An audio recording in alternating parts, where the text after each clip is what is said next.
Et ça, c'est déjà un premier conseil que je peux donner, c'est que quand on arrive dans cette salle de casting, c'est sympa de faire connaissance avec les candidats, ça permet de se décontracter tous ensemble. On n'a pas l'impression qu'on participe à un jeu télé, on a l'impression qu'on se retrouve pour aller passer notre code. Le contexte fait pas mal penser à ça, ou qu'on va passer un entretien d'embauche, ou je ne sais quoi, un examen, tout ce que vous voulez, c'est assez drôle. Et en plus, quand on rentre dans la salle du casting, il y a le casteur, nous, qui était sur le côté, qui nous disait bonjour, bonjour à tour de rôle. Donc on avait trop l'impression d'être à l'école et de rentrer dans une salle. Je lui ai dit d'ailleurs, j'ai l'impression de retourner à l'école, on a rigolé sur ça. Mais voilà, en tout cas, je vous tiendrai au courant par rapport à ma propre participation. Il se trouve qu'on m'a appelé hier pour me proposer une date de tournage, donc je suis prise. Je préfère ne pas partager cette date de tournage publiquement déjà parce qu'elle peut évoluer, il peut toujours y avoir des petits changements de dernière minute.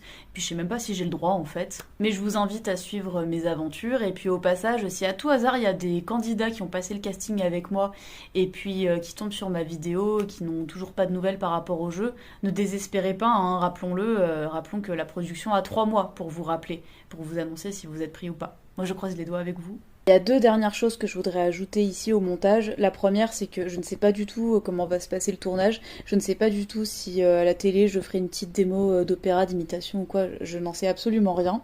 Et je ne sais pas non plus jusqu'où j'irai dans le jeu, hein. Si ça se trouve, je vais m'arrêter à la première manche. Et la deuxième chose que je voulais dire, c'est que oui, quand on passe ce genre de casting, il faut montrer qu'on a la tchatch, qu'on est décontracté et tout ça. Pour autant, il y a des personnes plus réservées que d'autres qui s'inscrivent à ce genre de casting.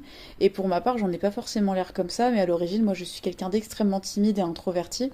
J'ai appris à dompter ça en grandissant parce que j'ai vécu des événements traumatisants quand j'étais très jeune.